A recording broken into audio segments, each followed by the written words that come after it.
The Summer I Turned Pretty by Jenny Han. Chapter 1. We'd been driving for about 7,000 years. Or at least that's how it felt.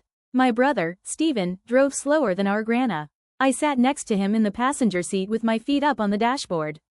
Meanwhile, my mother was passed out in the backseat. Even when she slept, she looked alert, like at any second she could wake up and direct traffic. Go faster, urged Stephen, poking him in the shoulder. Let's pass that kid on the bike. Stephen shrugged me off. Never touch the driver, he said. And take your dirty feet off my dashboard. I wiggled my toes back and forth. They looked pretty clean to me. It's not your dashboard. It's gonna be my car soon, you know. If you ever get your license, he scoffed. People like you shouldn't even be allowed to drive. Hey, look, I said, pointing out the window. That guy in a wheelchair just lapped us. Stephen ignored me, and so I started to fiddle with the radio. One of my favorite things about going to the beach was the radio stations. I was as familiar with them as I was with the ones back home, and listening to Q94 made me just really know inside that I was there, at the beach. I found my favorite station, the one that played everything from pop to oldies to hip-hop. Tom Petty was singing, Free Fallin'. I sang right along with him. She's a good girl, crazy 'bout Elvis. Loves horses and her boyfriend too. Stephen reached over to switch stations, and I slapped his hand away.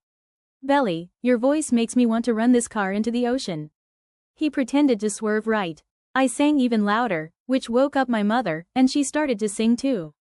We both had terrible voices, and Stephen shook his head in his disgusted Stephen way. He hated being outnumbered. It was what bothered him most about our parents being divorced, being the lone guy, without our dad to take his side. We drove through town slowly, and even though I just teased Stephen about it, I didn't really mind. I loved this drive, this moment. Seeing the town again, Jimmy's Crab Shack, the putt-putt, all the surf shops. It was like coming home after you'd been gone a long, long time. It held a million promises of summer and of what just might be. As we got closer and closer to the house, I could feel that familiar flutter in my chest. We were almost there. I rolled down the window and took it all in. The air tasted just the same, smelled just the same. The wind making my hair feel sticky, the salty sea breeze, all of it felt just right. Like it had been waiting for me to get there. Stephen elbowed me. Are you thinking about Conrad? He asked mockingly. As we got closer and closer to the house, I could feel that familiar flutter in my chest. We were almost there. I rolled down the window and took it all in. The air tasted just the same, smelled just the same. The wind making my hair feel sticky, the salty sea breeze, all of it felt just right. Like it had been waiting for me to get there. Stephen elbowed me. Are you thinking about Conrad? He asked mockingly. For once the answer was no. No, snapped. My mother stuck her head in between our two seats. Belly, do you still like Conrad? From the looks of things last summer, I thought there might be something between you and Jeremiah. What, you and Jeremiah? Stephen looked sickened. What happened with you and Jeremiah? Nothing, I told them both. I could feel the flush rising up from my chest. I wished, had a tan all ready to cover it up. Mom, just because two people are good friends, it doesn't mean there's anything going on. Please never bring that up again. My mother leaned back into the backseat. Done, she said. Her voice had that note of finality that I knew Stephen wouldn't be able to break through. Because he was Stephen, he tried anyway. What happened with you and Jeremiah? You can't say something like that and not explain. Get over it, I told him. Telling Stephen anything would only give him ammunition to make fun of me. And anyway, there was nothing to tell. There had never been anything to tell, not really. Conrad and Jeremiah were Beck's boys. Beck was Susanna Fisher, formerly Susanna Beck. My mother was the only one who called her Beck.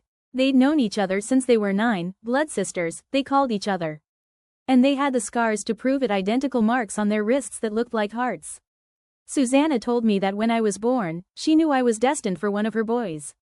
She said it was fate. My mother, who didn't normally go in for that kind of thing, said it would be perfect, as long as Eld had at least a few loves before I settled down. Actually, she said, lovers, but that word made me cringe. Susanna put her hands on my cheeks and said, Belly, you have my unequivocal blessing. I'd hate to lose my boys to anyone else. We'd been going to Susanna's beach house in Cousins Beach every summer since I was a baby, since before I was born even. For me, Cousins was less about the town and more about the house. The house was my world. We had our own stretch of beach, all to ourselves. The summer house was made up of lots of things. The wraparound porch we used to run around on, jugs of sun tea, the swimming pool at night, but the boys most of all. I always wondered what the boys looked like in December. I tried to picture them in cranberry-colored scarves and turtleneck sweaters, rosy-cheeked and standing beside a Christmas tree, but the image always seemed false. I did not know the winter Jeremiah or the winter Conrad, and I was jealous of everyone who did. I got flip-flops and sunburned noses and swim trunks and sand. But what about those New England girls who had snowball fights with them in the woods? The ones who snuggled up to them while they waited for the car to heat up, the ones they gave their coats to when it was chilly outside. Well, Jeremiah, maybe. Not Conrad. Conrad would never, it wasn't his style. Either way, it didn't seem fair. I'd sit next to the radiator in history class and wonder what they were doing, if they were warming their feet along the bottom of a radiator somewhere too. Counting the days until summer again. For me, it was almost like winter didn't count. Summer was what mattered. My whole life was measured in summers. Like I don't really begin living until June, until I'm at that beach, in that house. Conrad was the older one, by a year and a half. He was dark, dark, dark. Completely unattainable, unavailable. He had a smirky kind of mouth, and I always found myself staring at it. Smirky mouths make you want to kiss them, to smooth them out and kiss the smirkiness away. Or maybe not away, but you want to control it somehow. Make it yours. It was exactly what I wanted to do with Conrad. Make him mine. Jeremiah, though he was my friend. He was nice to me. He was the kind of boy who still hugged his mother, still wanted to hold her hand even when he was technically too old for it. He wasn't embarrassed either. Jeremiah Fisher was too busy having fun to ever be embarrassed. I bet Jeremiah was more popular than Conrad at school. I bet the girls liked him better. I bet that if it weren't for football, Conrad wouldn't be some big deal. He would just be quiet, moody Conrad, not a football god. And I liked that. I liked that Conrad preferred to be alone, playing his guitar. Like he was above all the stupid high school stuff. I liked to think that if Conrad went to my school, he wouldn't play football, he'd be on the lit mag, and he'd notice someone like me. When we finally pulled up to the house, Jeremiah and Conrad were sitting out on the front porch. I leaned over Stephen and honked the horn twice, which in our summer language meant, "Come help with the bags, stat." Conrad was 18 now. He'd just had a birthday. He was taller than last summer, if you can believe it. His hair was cut short around his ears and was as dark as ever. Unlike Jeremiah's, whose hair had gotten longer, so he looked a little shaggy but in a good way like a 1970s tennis player. When he was younger, it was curly yellow, almost platinum in the summer. Jeremiah hated his curls. For a while, Conrad had him convinced that crusts made your hair curly, so Jeremiah had stopped eating sandwich crusts, and Conrad would polish them off. As Jeremiah got older, though, his hair was less and less curly and more wavy. I missed his curls. Susanna called him her little angel, and he used to look like one, with his rosy cheeks and yellow curls. He still had the rosy cheeks. Jeremiah made a megaphone with his hands and yelled, "Steve-O." I sat in the car and watched Stephen amble up to them and hug the way guys do. The air smelled salty and wet, like it might rain seawater any second. I pretended to be tying the laces on my sneakers, but really I just wanted a moment to look at them, at the house for a little while, in private. The house was large and gray and white, and it looked like most every other house on the road, but better. It looked just the way I thought a beach house should look. It looked like home. My mother got out of the car then too. "Hey, boys. Where's your mother?" she called out. "Hey, Laurel. She's taking a nap," Jeremiah called back. Usually she came flying out of the house the second our car pulled up. My mother walked over to them in about 3 strides, and she hugged them both, tightly. My mother's hug was as firm and solid as her handshake. She disappeared into the house with her sunglasses perched on the top of her head.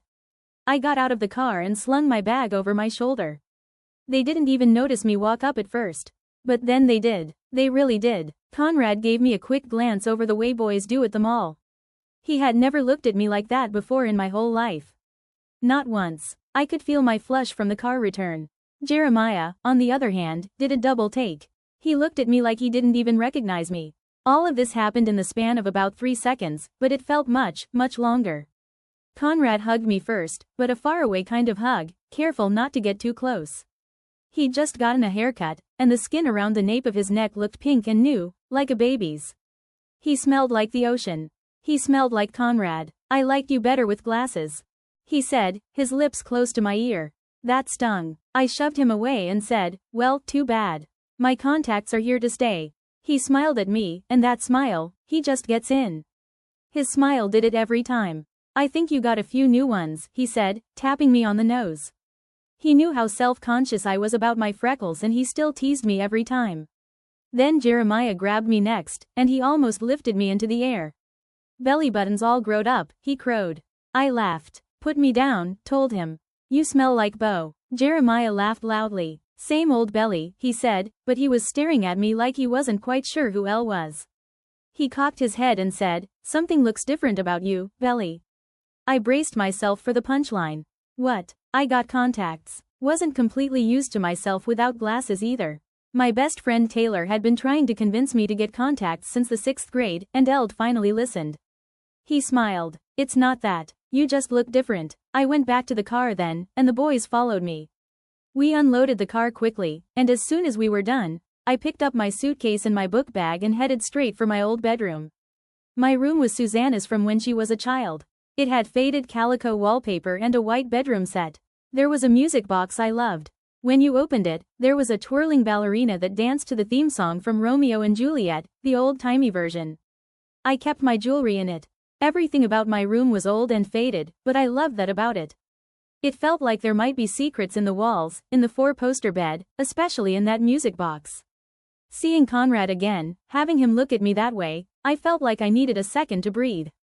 I grabbed the stuffed polar bear on my dresser and hugged him close to my chest. His name was Junior Mint, Junior for short. I sat down with Junior on my twin bed. My heart was beating so loudly I could hear it. Everything was the same but not. They had looked at me like I was a real girl, not just somebody's little sister.